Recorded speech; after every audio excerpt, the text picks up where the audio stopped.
Hello students, स्वागत है आपका श्रीमंत अकेडमी के इस यूट्यूब चैनल पर। और आज हम हमारा जो क्लास 12 फिजिक्स का 4th चैप्टर है उसको स्टार्ट करने वाले हैं।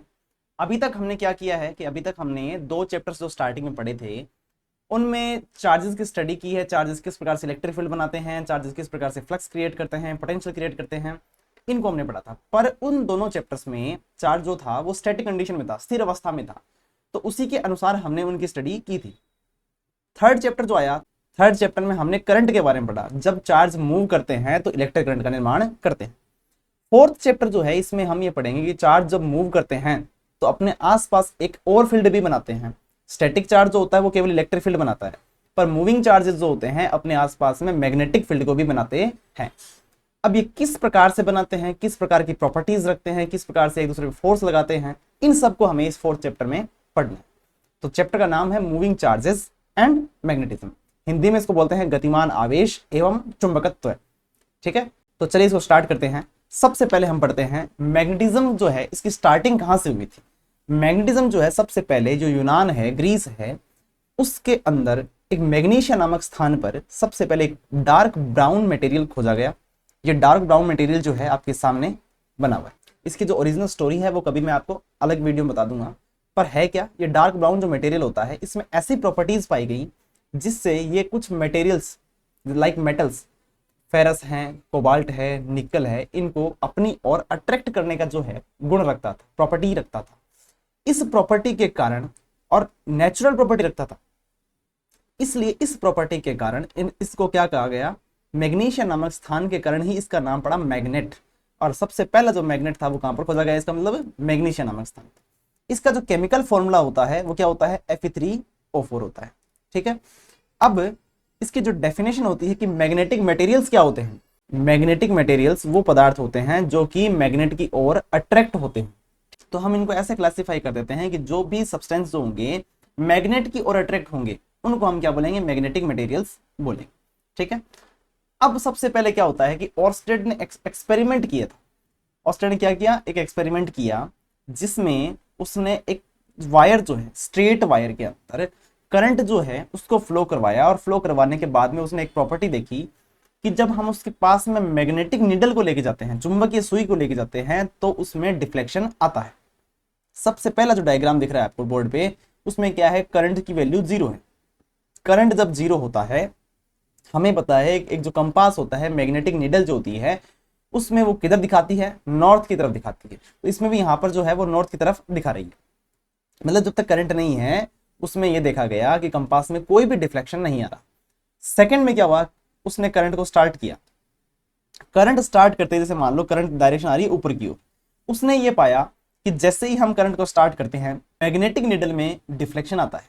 जैसे मान लो एक बार के लिए जो डायरेक्शन दे रखी है क्लॉकवाइज डायरेक्शन में, ये थोड़ी सी डिफ्लेक्ट हो चुकी है। अब क्या हुआ कि जैसे जैसे मान लो मैग्नेटिक नीडल को यहां पर ला रहा है तो मैग्नेटिक नीडल इस प्रकार से एडजस्ट हो रही है, यहां पर ला रहा है तो इस प्रकार से बन गई। तो मैग्नेटिक नीडल की डायरेक्शन भी बार बार में चेंज होती है। ठीक है, थर्ड पार्ट में इसमें जो वायर में करंट फ्लो हो रहा था उसकी डायरेक्शन को चेंज कर दिया। जैसे ही डायरेक्शन को चेंज करते हैं, इसने पाया कि मैग्नेटिक नीडल जो पहले जो डिफ्लेक्शन था उसकी जस्ट अपोजिट डायरेक्शन में डिफ्लेक्टेड हो गई। जैसे पहले क्लॉकवाइज घूमी थी तो इस बार एंटी क्लॉकवाइज घूम गई। इसका मतलब उसने पाया कि मैग्नेटिक नीडल जो है वो, उसको पता था कि एक ही कंडीशन में जो है डिफ्लेक्ट हो सकती है, और वो एकमात्र कंडीशन कौन सी है, वो है मैग्नेटिक फील्ड की प्रेजेंस। जब तक चुंबकीय क्षेत्र की उपस्थिति रहेगी तभी क्या होगी, मैग्नेटिक नीडल जो है वो डिफ्लेक्ट होती है। इसका मतलब उसने क्या पाया कि जब तक करंट है तो करंट होगा तो उसके आसपास एक फील्ड बनेगा। कौन सा बनेगा, मैग्नेटिक फील्ड बनेगा। तो मैग्नेटिक फील्ड की प्रेजेंस जो है करंट के कारण, वो सबसे पहले एक्सपेरिमेंटली किसने बताई थी, वो ऑर्स्टेड ने बताई थी। तो moving charges inherently produce a magnetic field in their surrounding. मतलब जो है गतिमान आवेश जो है वो अपने आसपास क्या बनाते हैं, मैग्नेटिक फील्ड बनाते हैं। यहां से उसकी स्टार्टिंग हुई थी। अब सबसे पहले हम पढ़ते हैं सोर्स ऑफ फील्ड। मतलब क्या है, जो स्टैटिक चार्जेस होते हैं और मूविंग चार्जेस होते हैं उनमें हमने ये पढ़ लिया कि स्टैटिक चार्जेस क्या बनाते हैं, इलेक्ट्रिक फील्ड बनाते हैं। मूविंग चार्जेस क्या बनाते हैं, मैग्नेटिक फील्ड बनाते हैं। मेनली जो है मैग्नेटिक फील्ड बनाते हैं, पर इसका मतलब ये नहीं है कि वो इलेक्ट्रिक फील्ड नहीं बनाएंगे। इलेक्ट्रिक फील्ड जो है वो इनकी इंट्रिंसिक प्रॉपर्टी होती है किसी भी चार्ज की। जब भी कोई चार्ज होगा उसके आसपास इलेक्ट्रिक फील्ड तो बनेगा ही बनेगा। अब होता क्या है, इलेक्ट्रिक फील्ड जो है हमें पता है उसका जो मेन सोर्स है वो क्या है, चार्ज है। एक स्टेशनरी चार्ज होता है अपने r डिस्टेंस पर कितना इलेक्ट्रिक फील्ड बनाता है, kq/r² बनाता है। Provides energy and momentum to charge small q, मतलब अब क्या होता है, जैसे मान लो इलेक्ट्रिक फील्ड बन गया, यहां पर मान लो एक इलेक्ट्रिक फील्ड की इंटेंसिटी है E, जैसे ही आप यहां पर कोई दूसरा चार्ज स्मॉल q लेके आओगे, ये इस पर क्या लगाएगा, फोर्स लगाएगा। फोर्स लगाने से उसको क्या होगा, वर्क होगा, एनर्जी मिलेगी। एनर्जी होगी तो वो मूव करेगा, मूव करेगा तो मतलब मोमेंटम होगा उसका। तो ये एनर्जी और मोमेंटम प्रोवाइड उसको करवाता है और तुरंत करवाता है, ठीक है। पर जो मूविंग चार्जेस और इलेक्ट्रिक करंट्स होते हैं, एक ही बात है, वो क्या बनाते हैं, मैग्नेटिक फील्ड बनाते हैं। मैग्नेटिक फील्ड तभी बनेगा जब चार्ज मूव करेगा। इसको दिखाते किससे हैं, कैपिटल बी से दिखाते हैं। ये खुद क्या है, एक वेक्टर क्वांटिटी है, बी के ऊपर क्या लगा होता है, वेक्टर लगा होता है, ठीक है। साथ में दोनों ही जो फील्ड होते हैं, दोनों ही फील्ड प्रिंसिपल ऑफ सुपरपोजिशन को फॉलो करते हैं। दोनों ही जो वेक्टर क्वांटिटी हैं, दोनों पर ही हम सुपरपोजिशन का प्रिंसिपल अप्लाई कर सकते हैं, अध्यारोपण का जो सिद्धांत होता है, ठीक है। अब सबसे पहले हम बात करते हैं लोरेंज फोर्स की, जिसको हिंदी में ऐसे बोलते हैं लोरेंज बल। लोरेंज बल क्या होता है, देखो अभी तक हमारे पास दो फील्ड आ रहे हैं, एक इलेक्ट्रिक फील्ड आ रहा है, दूसरा मैग्नेटिक फील्ड आ रहा है। जब हम किसी चार्ज को रखते हैं, और स्टेशनरी नहीं है, एक बार के लिए मान लो मूविंग चार्ज ही है, और एक ऐसा स्थान है जहां पर इलेक्ट्रिक फील्ड और मैग्नेटिक फील्ड दोनों ही प्रेजेंट हैं, तो इलेक्ट्रिक फील्ड जो इस पर फोर्स लगाता है वो कितना लगाता है, QE।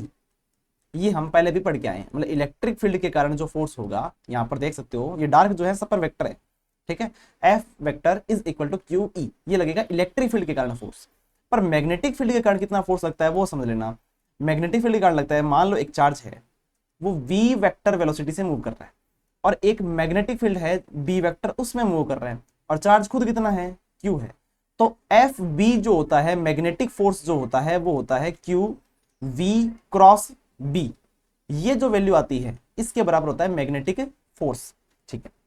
तो लोरेंज फोर्स क्या होता है, लोरेंज फोर्स FL जो होता है वो होता है इन दोनों का वेक्टर सम, मतलब इलेक्ट्रिक फील्ड के कारण फोर्स और मैग्नेटिक फील्ड के कारण फोर्स, इन दोनों का जो सम होता है, योग होता है, और कौन सा योग, सदिशीय योग, उसको हम बोलते हैं लोरेंज फोर्स। तो ये लोरेंज फोर्स का जो फॉर्मूला बन जाएगा FL इज इक्वल टू, जैसे ही हम FE वेक्टर की जगह वैल्यू रखेंगे, ये तो हो जाएगी QE, और FB की जगह जो वैल्यू आएगी वो आएगी QV×B। ये कितनी बन जाएगी, Q कॉमन आ जाएगा और बनेगा E vector plus V×B vector. ये फाइनल फॉर्मूला होता है लोरेंज फोर्स। तो लोरेंज फोर्स एक्चुअली बताता क्या है, ऐसा स्थान जहां पर इलेक्ट्रिक फील्ड या मैग्नेटिक फील्ड दोनों प्रेजेंट हो या कोई भी प्रेजेंट हो, तो उस पर किसी चार्ज को मूव कराते हैं तो कितना फोर्स उस पर अप्लाई होता है। The Lorentz force is the combined total force experienced bye a moving point charge in the presence of both electric and magnetic field. Electric field अलग है तो इलेक्ट्रिक फोर्स, मैग्नेटिक फील्ड अलग है तो मैग्नेटिक फोर्स, पर जब दोनों मिलते हैं तो उसको हम क्या बोलते हैं, लोरेंज फोर्स बोलते हैं। अब मैग्नेटिक फोर्स को हम अलग से पढ़ते हैं। मैग्नेटिक फोर्स क्या होता है, जैसे आप इलेक्ट्रिक फोर्स की बात करते हो तो कूलॉम का नियम पढ़ते हो, कूलम्स लॉ पढ़ते हैं। तो मैग्नेटिक फोर्स जो होता है मूविंग चार्जेस पर, वो कितना होता है, FB is equal to QV×B। FB कितना हो जाएगा, इसको हम अगर ओपन करेंगे तो QVB sine theta by A×B जो होता है, A×B वो कितना होता है, वो होता है AB साइन थीटा, और साथ में एक वेक्टर आता है, कौन सा वेक्टर, यूनिट वेक्टर, क्योंकि A×B भी क्या होता है, एक सदिश होता है, वेक्टर क्वांटिटी होती है। वेक्टर क्वांटिटी डायरेक्शन किधर होती है, A×B की हमेशा होती है इनके अभिलंबवत, नॉर्मल होती है। यहाँ पर वेक्टर कौन सा आता है, नॉर्मल वेक्टर आता है। इसका मैं तरीका आपको बता देता हूँ, ये नॉर्मल वेक्टर की डायरेक्शन किधर होगी, क्योंकि यहाँ से जितने भी हैं क्रॉस प्रोडक्ट की वैल्यू स्टार्ट हो जाएंगी, क्रॉस प्रोडक्ट के फॉर्मूले आने स्टार्ट हो जाएंगे। तो हमें हमेशा एक काम करना है, फोर्थ चैप्टर जब भी पढ़ना है तो हमें फ्लेमिंग के नियम याद रखना है। कौन सा नियम, जो राइट हैंड लॉ है वो क्या पढ़ोगे, जैसे ये मान लीजिए पहली अंगुली जो होती है वो पहले वेक्टर के डायरेक्शन में हमें करनी है, सेकंड जो अंगुली होती है वो हमें करनी है सेकंड वेक्टर के अलोंग, और जैसे ही आप अंगूठे की डायरेक्शन जो बनेगी वो ऑटोमेटिकली किसको बताएगी, वो ऑटोमेटिकली बताएगी आपके जो रिजल्टेंट वेक्टर है उसको बताएगी। फॉर एग्जांपल जैसे ए और बी है, तो ए की डायरेक्शन में करोगे पहली अंगुली, बी की डायरेक्शन में करोगे सेकंड अंगुली, तो ऑटोमेटिक A×B जो वेक्टर बनेगा उसको जो बताएगी वो हमारा बताएगा अंगूठा, थंब जो बताएगा वो होगा फाइनल जो रिजल्टेंट वेक्टर है उसकी वैल्यू। अब जो FB है बराबर किसके आ गया, QVB sine theta n cap. ये थीटा क्या होता है, ये थीटा होता है V एंड B, इन दोनों के बीच का जो एंगल होता है उसको हम क्या बोलते हैं, थीटा बोलते हैं। यहाँ पर लिखा हुआ theta is the angle between V vector and B vector. इस हाथ से आप कंफ्यूज मत होना, आप तो ऐसे देखो जैसे वी वेक्टर इस डायरेक्शन में दिख रहा है और बी वेक्टर इस डायरेक्शन में है, इन दोनों के बीच में कोई एंगल भी मान लिया हमने थीटा है। तो हमें तो क्या करना है, चाहे तो आप इससे लगा लो, पर इससे तभी काम करता है जब इन दोनों के बीच में एंगल कितना हो, 90 डिग्री का हो, ताकि अपने दिक्कत नहीं आती। पर बाई चांस ये काम नहीं आए तो हम क्या कर सकते हैं, कॉर्क स्क्रू रूल लगा सकते हैं, वो पेंच नियम जिसको हम बोलते हैं। कैसे कर सकते हो, आप किसी पेज को ऐसे समझो वी से बी की ओर ले जा रहे हैं हम, जैसे वी और बी इस प्रकार से हो, मान लो ये वी है ये बी है, तो हम वी से बी की ओर जाना है हमें, तो ऐसे अंगुलियों को ऐसे कर्ल करना है, वी क्रॉस बी। तो अंगूठा किसको बताएगा, फाइनल वेक्टर की डायरेक्शन को बताएगा, जो कि यहाँ पर क्या है, फोर्स है। तो आप वी से बी को ऐसे अंगुलियों घुमाओ, वी क्रॉस बी जो होगा इनके क्या आएगा, ऊपर की ओर परपेंडिकुलर आएगा, और वो किसको बताएगा, वो बताएगा मैग्नेटिक फोर्स की डायरेक्शन को बताएगा। वैल्यू क्या होगी, Q V B sine theta. पर ये डायरेक्शन जो होगी वो कैसे बताओगे आप, वी क्रॉस बी से बताओगे। ठीक, ये प्लस के आवेश के लिए और ये माइनस के आवेश के लिए आपको दे रखी हैं। आप देखो जैसे वी इस डायरेक्शन में है, ये क्रॉस जो बना रखा है, क्रॉस का मतलब क्या, देखो एक जो एरो होता है उसमें दो चीजें होती है, एक इसकी जो टेल होती है वो कुछ इस प्रकार से दिखती है अपने को, और इसका जो हेड होता है वो हमें डॉट की तरह दिखता है। जैसे टिप होती है इसकी, जैसे ये टिप है तो टिप कैसे दिखेगी, हमें डॉट की तरह दिखेगी। डॉट का मतलब है इस बोर्ड से बाहर की ओर है, क्रॉस का मतलब है बोर्ड के अंदर की ओर है। ठीक है, तो अंदर की ओर क्रॉस बनाता है इसका मतलब, तो ये इस क्रॉस का मतलब क्या है कि मैग्नेटिक फील्ड जो है वो बोर्ड के अंदर की ओर जा रहा है। ठीक है, अब अंदर की ओर जा रहा है, इसका मतलब आप पहले क्या करो, बी की डायरेक्शन में करो पहली अंगुली, बी की डायरेक्शन में करो दूसरी अंगुली, तो ऑटोमेटिकली जो फोर्स होगा वो किधर आ रहा है, ऊपर की ओर आ रहा है। तो ये हो गया फोर्स की डायरेक्शन। ठीक है, इसी प्रकार से जब नेगेटिव चार्ज होगा ना, तो नेगेटिव चार्ज के लिए ऑटोमेटिक डायरेक्शन किधर हो जाएगी, अपोजिट हो जाएगी, क्योंकि साइन आगे आगे माइनस का, और माइनस का साइन आने का मतलब हो गया कि डायरेक्शन जो है वो पॉजिटिव वाले चार्ज की जो डायरेक्शन है उस पर लगने वाले फोर्स के जस्ट क्या होगी, अपोजिट होगी। ठीक है, तो यहाँ पे लिखा the force vector strictly reverses direction for a negative charge. तो पहले वाले जो फोर्स की डायरेक्शन है उससे जस्ट रिवर्स हो जाएगी। अब इसमें हम ये पढ़ते हैं कुछ स्पेशल केसेस होते हैं। कैसे मतलब, स्पेशल केसेस मतलब हो गया कि F is equal to Q V B sine theta होता है। ठीक है, ये हमने पढ़ लिया, इसका जो परिमाण होता है वो Q V B sine theta हो गया। इसमें अगर थीटा की वैल्यू 90, थीटा की वैल्यू 90 होने मतलब हो गया कि साइन 90, साइन 90 वैल्यू होती है 1, तो हमारे पास फोर्स की वैल्यू क्या आ गई, क्यू वी बी। ठीक है, तो मैक्सिमम फोर्स कब लगेगा, जब थीटा की वैल्यू क्या होगी, 90 होगी। मतलब जैसे v तो इस डायरेक्शन में है और b नीचे की ओर है, तो इन दोनों के बीच में एंगल कितना हुआ, 90 डिग्री का। इस समय साइन 91 होता है, एफ बी की जो वैल्यू है वो मैक्सिमम मिलती है। पर जीरो कब होगा, देखो थीटा की वैल्यू मान लो अगर जीरो हो या 180, चार्ज भी है, मूविंग भी है, मैग्नेटिक फील्ड भी प्रेजेंट है, पर फिर भी एंगल अगर 0 और 180 है, या तो पैरेलल मूव कर रहा है या एंटी पैरेलल मूव कर रहा है, दोनों ही स्थितियों में साइन 0 या साइन 180 की वैल्यू कितनी होती है, 0 होती है। तो मैग्नेटिक फोर्स कितना आया, 0 आया। तो मैग्नेटिक फोर्स ये जरूरी नहीं है कि चार्ज मूव कर रहा है तो हमेशा फोर्स लगेगा ही, एंगल पर भी डिपेंड करता है। एंगल अगर 0 या 180 है, मतलब पैरेलल या एंटी पैरेलल मूव कर रहा है, तो उस समय फोर्स की वैल्यू होगी 0। या फिर ऐसे मानो कि चार्ज स्टैटिक चार्ज है, स्टैटिक चार्ज होने का मतलब हो गया उसकी वेलोसिटी 0 है, स्टैटिक है, तो इसका मतलब वेलोसिटी जब 0 होगी तो भी हम यहाँ पर वैल्यू पुट करेंगे, क्या आएगी, फोर्स की वैल्यू 0 आएगी। इसका मतलब है स्टैटिक चार्जेस पर मैग्नेटिक फोर्स अप्लाई नहीं होता है। तो अब दो बातें ध्यान रखोगे आप, एक तो मैग्नेटिक फील्ड बनता ही मूविंग चार्जेस के कारण है, और मैग्नेटिक फोर्स लगता भी मूविंग चार्जेस पर ही है। स्टैटिक चार्जेस ना तो मैग्नेटिक फील्ड बनाते हैं और ना स्टैटिक चार्जेस पर मैग्नेटिक फील्ड के कारण फोर्स लगता है, दोनों ही चीजें हैं। तो यहाँ पर लिखा हुआ only moving charges experiences magnetic force. ठीक है, अब स्टार्ट करते हैं एक टेस्ला की डेफिनेशन। एक टेस्ला का मतलब क्या है, जो मैग्नेटिक फील्ड हम पढ़ रहे हैं उस मैग्नेटिक फील्ड की जो यूनिट होती है, मात्रक जो होता है वो कितना होता है, टेस्ला होता है। वो क्या होता है, टेस्ला होता है। अब वो एक टेस्ला जो होता है वो होता कितना है, वो हमें पढ़ना है। अभी हम पढ़ के आए हैं कि F जो होता है वो होता है Q V B sine theta. इससे मैग्नेटिक फील्ड की वैल्यू हमें बतानी है, बी की वैल्यू बतानी है, तो F upon Q V sine theta ये हो जाएगी। तो यहां पर लिखा हुआ भी है B is equal to F upon Q V sine theta. अब हमें अगर इस पूरे की वैल्यू किसी भी प्रकार से एक बना दें तो एक टेस्ला बन जाएगी वो। तो F जो है मान लो वो 1 न्यूटन लग रहा हो, Q जो है वो 1 कूलाम हो, V जो है वेलोसिटी वो 1 मीटर पर सेकंड हो, और ये साइन थीटा 1 कब होता है, जब थीटा की वैल्यू क्या होती है, 90 होती है। तो इसी प्रकार से हमें डेफिनेशन बनानी पड़ेगी कि मान लो हमारे पास ऐसा कोई चार्ज है वो 1 कूलाम का है, और 1 मीटर पर सेकंड की वेलोसिटी से मूव कर रहा है। कैसे कर रहा है? उस मैग्नेटिक फील्ड के 90 डिग्री के एंगल पर कर रहा है, मतलब परपेंडिकुलरली मूव कर रहा है। जैसे मैग्नेटिक फील्ड तो है नीचे की ओर और मूव कर रहा है इस दिशा में, दोनों के बीच में एंगल कितना हो गया? 90 का हो गया। तो उस पर लगने वाला फोर्स अगर 1 न्यूटन है तो हम ये कहेंगे कि उस मैग्नेटिक फील्ड की जो वैल्यू है वो कितनी है, स्ट्रेंथ कितनी है? 1 टेस्ला है। दोबारा सुन लो, एक कूलम का चार्ज 1 मीटर पर सेकंड की स्पीड से 90 डिग्री के एंगल पर या लंबवत जो है वो मैग्नेटिक फील्ड में मूव कर रहा हो और उस पर लगने वाला फोर्स कितना हो? 1 न्यूटन हो, तो हम क्या कहेंगे? उस मैग्नेटिक फील्ड की जो स्ट्रेंथ है वो कितनी है? 1 टेस्ला है। इसका एक ऐसा यूनिट कितना हो जाता है? टेस्ला हो जाता है। फोर्स जो होता है वो न्यूटन। देखो यहां से आप क्या बनाएंगे, इस फोर्स की तो यूनिट हो जाएगी न्यूटन, चार्ज की होती है कूलम, वेलोसिटी की होती है मीटर पर सेकंड, साइन थीटा की कोई यूनिट होती नहीं है, तो ये बन जाएगा न्यूटन सेकंड पर कूलम मीटर। इसको याद रखना, 1 टेस्ला जो होता है 1 न्यूटन सेकंड पर कूलम मीटर होता है। बहुत काम की चीज है, अगले लेक्चर में हमारे काम आएगी, इसको नोट रखना। सीजीएस यूनिट जो है, सीजीएस यूनिट इसकी क्या होती है? गाउस होती है, क्योंकि 1 टेस्ला जो है वो काफी बड़ी वैल्यू होती है।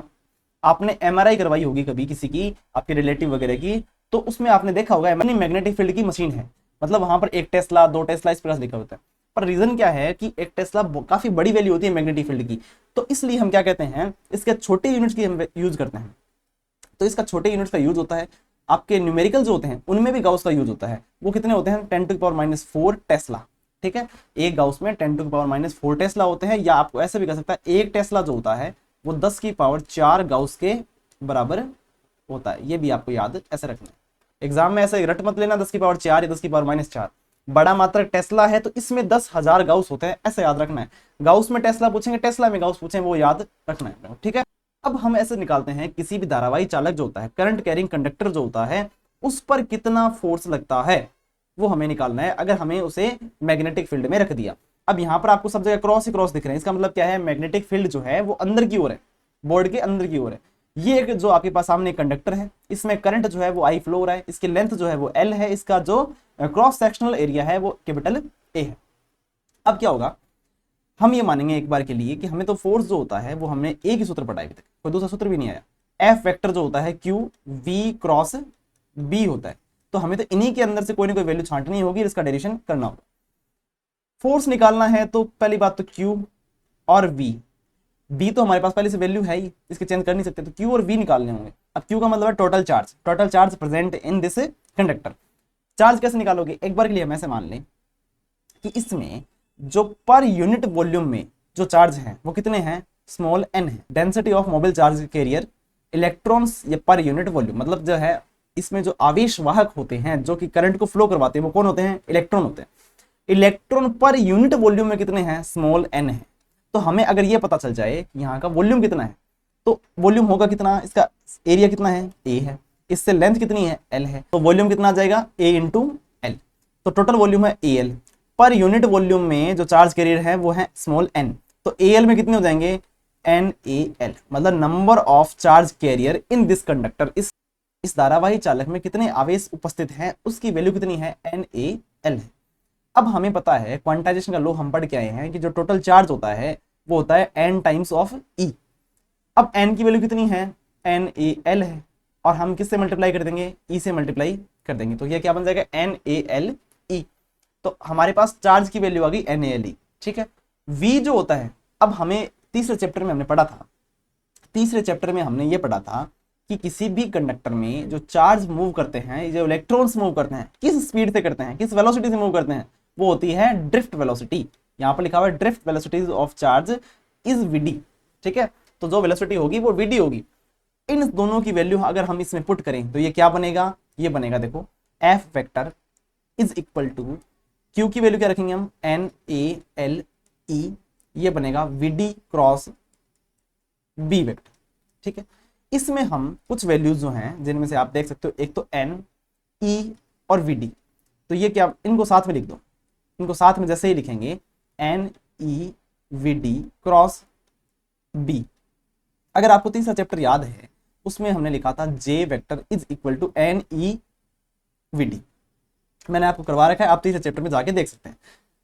इसमें आप देखो जैसे ही हम एन ई वी डी गए जे रखेंगे, ये बन जाएगा A L J cross B. एक तो रिलेशन ये होता है, ठीक है, पर हमें करंट के फॉर्म में निकालना है, तो हम क्या करेंगे, आपको याद है तो J होता है I अपॉन A, ठीक है। तो I की वैल्यू क्या आ जाएगी इससे, J इंटू A। तो यहाँ पर आपको J दिख रहा है, A दिख रहा है, ये क्या बन जाएगा, I बन जाएगा। तो हमने लिख दिया I। पर आप देखो I पर वेक्टर लगा सकते हैं क्या, हम नहीं लगा सकते। तो हम क्या करेंगे, यहाँ पर क्रॉस प्रोडक्ट है, तो एक क्रॉस प्रोडक्ट किसका होता है, दो सदिश राशियों का होता है, दो वेक्टर्स का होता है। यहाँ तो यहाँ पर हमें एक वेक्टर को लिखना पड़ेगा, और वेक्टर हमारे पास और कोई ऑप्शन नहीं है, एकमात्र क्वांटिटी बच रही है L जो लेंथ है। तो हमें यहाँ पर लेंथ को क्या बनाना पड़ेगा, वेक्टर बनाना पड़ेगा। अब लेंथ डायरेक्टली वेक्टर नहीं होती है, पर हम क्या करते हैं कि एरिया और लेंथ को बार बार में बलि चढ़ाते हैं। कैसे चढ़ाते हैं, क्योंकि ये जो बड़ी बड़ी चीजें जो होती हैं, जैसे करंट है, तो करंट एक फंडामेंटल क्वांटिटी है, ये स्केलर क्वांटिटी है, इस पर हम वेक्टर नहीं लगा सकते।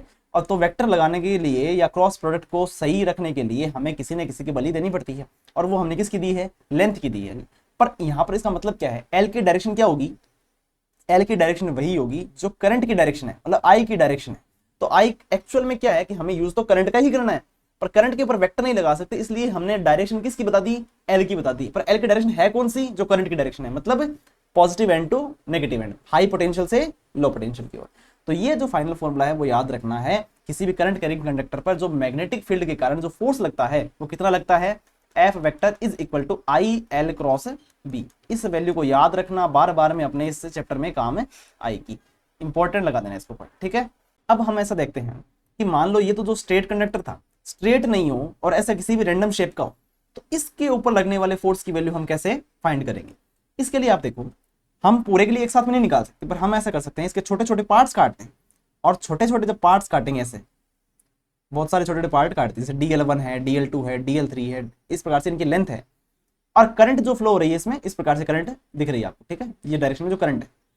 हम क्या करें, एक छोटे से पार्ट को काटते हैं, और इसकी जो लेंथ है वो कितनी है, मान लो एक बार के लिए DLJ है, जेमी लेंथ है कोई, ठीक है, जैसे ith लेंथ होती है इंडिसेस लगाई हुई, उसी प्रकार DL है, DL के ऊपर वेक्टर है, और वेक्टर की डायरेक्शन किधर होगी, जिधर करंट की डायरेक्शन होगी, ये हमें पढ़ के आए।